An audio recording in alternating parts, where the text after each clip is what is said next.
c'est un des sujets qui ne voudra pas disparaître aux États-Unis comme ailleurs. Ici, on a eu aussi ce sujet-là qui est venu avec le chemin Roxham à l'époque, mais c'est un sujet plus large en Europe.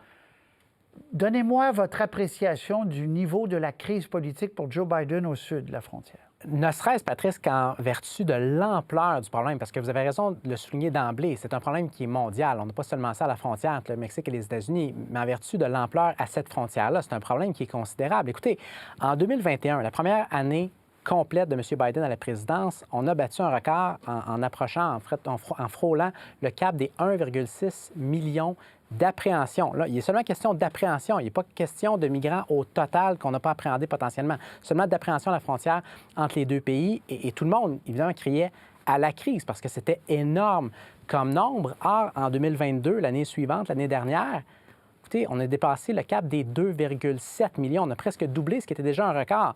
Donc, évidemment que c'est considérable et il faut réaliser ceci. Évidemment que ce sont seulement 4 États qui partagent la frontière avec le Mexique, le Nouveau-Mexique, l'Arizona, le Texas, la Californie. Mais la réalité, c'est que justement, parce qu'il y a tellement de monde qui traverse la frontière, il se ramasse à peu près partout aux États-Unis. Donc, ça devient une crise qui est non seulement régionale pour M. Biden, mais qui est vraiment d'envergure nationale et qui est excessivement difficile à régler.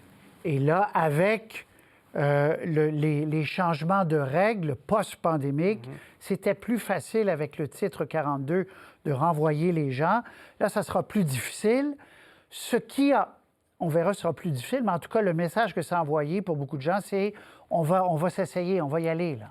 Et c'est là la raison principale, évidemment, pour laquelle on en parle tant, notamment dans les médias américains, surtout dans les médias américains, mais même ici cette semaine, parce que c'est cette semaine qu'on a formellement levé ce décret-là. Essentiellement, c'était un décret qui datait de la fin de la présidence Trump, le début de la pandémie. Donc, on donnait, disons, une façon plus facile de renvoyer au Mexique les migrants qu'on interceptait du côté américain de la frontière. À partir du moment, évidemment, où on lève ça, il y a une crainte par rapport à une possible montée en flèche. En même temps, je dirais qu'encore une fois, les données sont tellement spectaculaires dans le mauvais sens, les chiffres sont déjà tellement volumineux qu'il y en a plusieurs qui vous disent, écoutez, c'est très possible que la montée appréhendée ne soit pas si grosse que ça, parce qu'on est déjà à peu près 6-7 000 appréhensions par jour. Est-ce qu'on va monter à 10 000, 12 000, 13 000? C'est possible. Mais à l'heure actuelle, c'est Il y en a déjà tellement, vous dites, exact. que... Bon. Juste pour être clair, je ne suis pas en train de dire que ça n'aura pas d'impact. Je suis en train de dire que c'est difficile de vraiment pouvoir jauger de l'impact que ça va avoir. Mais je recule dans le temps.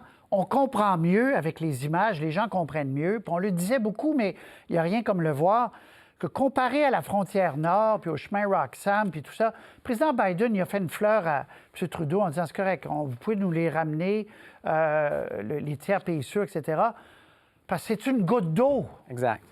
Écoutez, il y a quelque chose, avec tout le respect, évidemment, là, qui est presque risible même de comparer la situation, voire la crise ou crisette qu'on a de notre côté de la frontière avec celle à l'autre frontière, celle entre les États-Unis et le Mexique. Et il n'y a pas simplement une question, ou c'est pas simplement une question du nombre de migrants présentement.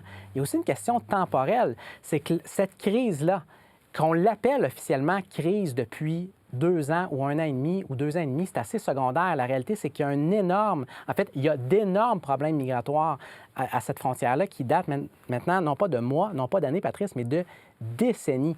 C'est ça qu'il faut réaliser, c'est que la question migratoire, les questions migratoires, c'est de nature de juridiction fédérale aux États-Unis. Et une administration après l'autre, on pourrait commencer au minimum avec celle de M. Clinton. Donc, M. Clinton, M. Bush, M. Obama, M. Trump, M. Biden ont tous promis de s'adresser de front au problème et ont tous échoué de façon fondamentale. Donc, c'est un problème qui prend de l'ampleur parce qu'il n'est pas réglé dans le temps. Il y a ça aussi. Oui, puis comment le régler? Il y en a un qui avait une idée à l'époque. On s'en souvient, Donald Trump avait dit, je vais vous le régler, le problème, je vais créer un mur que je vais faire payer par les Mexicains en plus. Donald Trump, qui était sur CNN cette semaine, grand retour de Trump sur son réseau ONI, qu'il n'aimait pas du tout. Kathleen Collins, la vedette montante de CNN, qui l'a reçu dans un town hall. Et là, sur la question existentielle, est-ce qu'il croit encore que l'élection de Biden a été truquée ou pas? Je vous propose d'écouter ça, Raphaël, mesdames et messieurs, puis on revient tout de suite.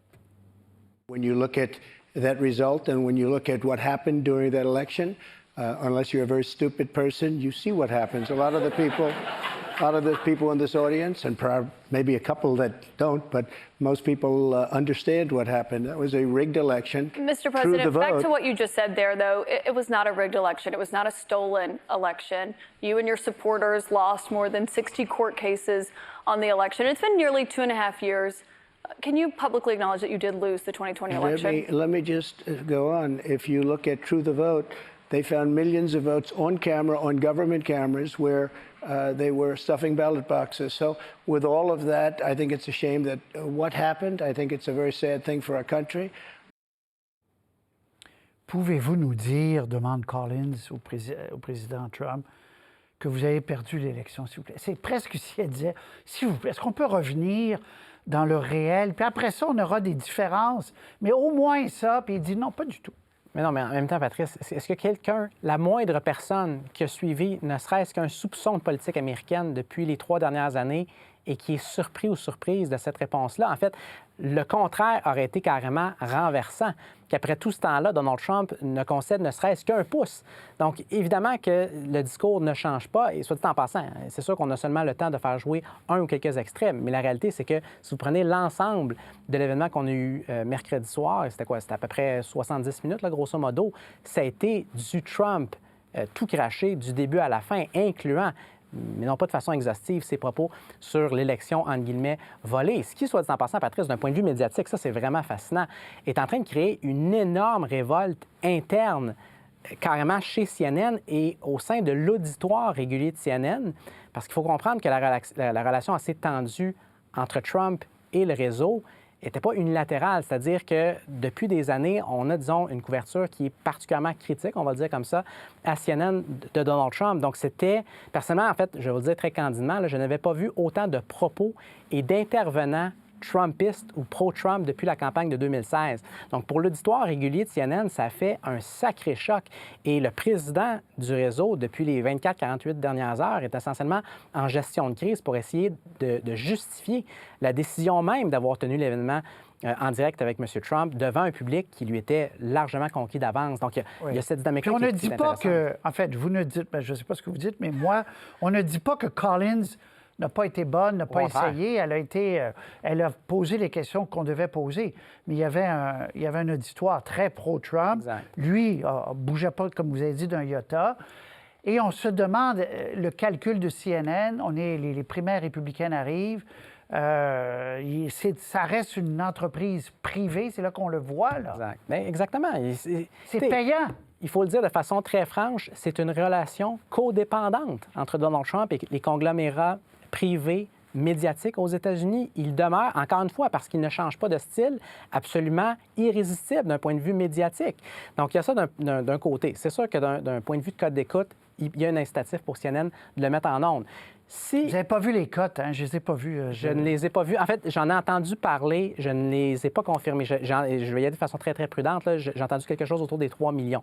Il faudrait que je le valide de mon côté. Mais dans tous les cas, ce qui va être intéressant de voir, justement, c'est que si c'est vraiment un exercice journalistique, OK, sans, justement, arrière-pensée ou arrière-but pour aller chercher des codes d'écoute, et que c'est pour informer l'auditoire républicain en vue des primaires républicaines, la réalité, c'est que le réseau n'aura pas le choix d'organiser le même genre d'événement avec les rivaux de M. Trump. Et présentement, Patrice, il n'y a absolument rien au programme à cet effet-là. OK, mais on verra. Oui, ils vont inviter les rivaux. On verra.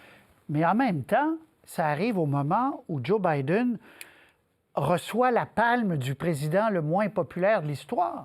À ce stade-ci, il faut être très, très précis, à ce stade-ci de sa présidence, parce qu'il y a des présidents qui, à un moment ou à un autre de leur mandat, sont descendus beaucoup plus bas que M. Biden peut l'être présentement. Mais ce qui est vrai, c'est qu'à ce stade-ci, à peu près 18 mois de sa possible réélection, M. Biden est dans une position qui, de façon isolée, le met dans une position extraordinairement vulnérable. Il faut le dire de façon, là aussi, très, très claire, Patrice. Il n'y a aucun président sortant depuis le début des sondages modernes, au milieu du 20e siècle, qui a été réélu avec un taux d'approbation ne serait-ce que comparable à celui de M. Biden présentement. Et pourquoi est-ce qu'on parle du taux d'approbation en particulier? Parce que depuis, justement, 50 ans, 60 ans, c'est l'indicateur numéro 1 pour ce qui est de la corrélation avec le vote populaire qu'il reçoit lors, justement, du scrutin de réélection. Donc, dans un vase clos, Patrice, de façon isolée, Si l'élection avait lieu aujourd'hui, M. Biden aurait immensément de difficultés à être réélu. Or, on n'évolue pas dans un vase clos et je vous dirais, on n'évolue pas dans une situation normale. On évolue dans une situation où son adversaire